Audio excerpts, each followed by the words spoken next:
Let's go across to Mr. N. Chandrasekaran, CEO and Managing Director TCS, to talk more about Nasscom's outlook. 12 to 14 compared to 11 to 14 in the previous year. There's only an incremental improvement in that. So are you still cautious about the prospects this year? I think from FY14 perspective, we estimate that we will end the year at around 10.2% dollar term and 10.9% constant currency, and based on all the data we've received from the member companies and also the exit rates based on the guidances that we have, the Nasscom team have projected 12 to 14% for the exports and 13 to 15% for the domestic market, and approximately it will translate to $12 to $15 billion of incremental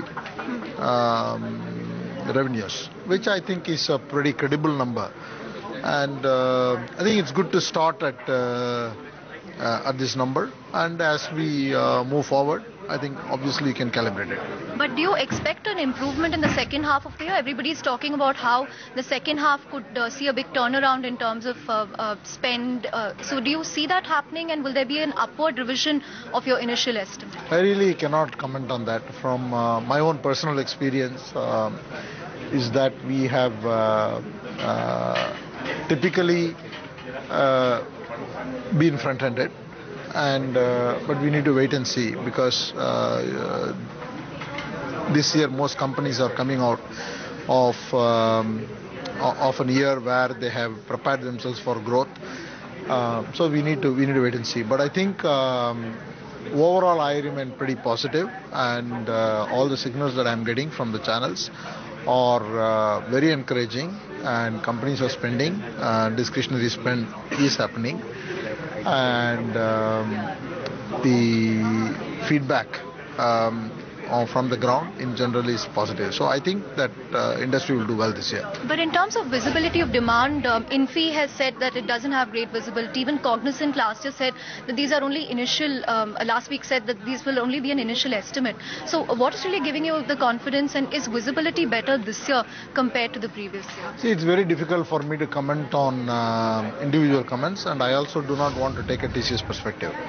From a Nasscom perspective, Nasscom has to go by 3 or 4 things. One is what they hear from companies. Second is they collect data about all the publicly available information and adjust the data with any projections they get from companies. Some companies give guidance, and if the guidance is available, they take that, and based on which they compute, and they have a model. Similarly, they look at the data for captives, and based on that, the number 12 to 14% is arrived at, and it's a pretty good calculation. And if you really look at what the situation was at the same time last year, and if you really look at it this year, definitely there is improvement in terms of the commentary, in terms of the exit rates, in terms of all the other data points. So I think 12 to 14% is doable, and whether we will do more than that, etc., I think we just need to wait. It's very difficult for Nasscom to make specific comments more than that. Lastly, can you tell me some of the recommendations that Mr. Moti's committee has made, and if you can just throw light on how this will change the way Nasscom is structured or the way it works? So I think we need to wait, because it has not been discussed at the EC. We intend to share the report highlights with the media a little bit later, not obviously today or tomorrow. You have to give us some time.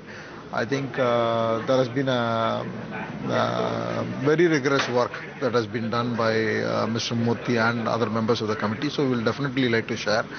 And the whole idea is to prepare Nasscom for the future. It's the way I said it before, it's about investments, making the right investments, because this is a great industry, has done exceedingly well. We need to make the right investments so that it can continue to grow. Sure.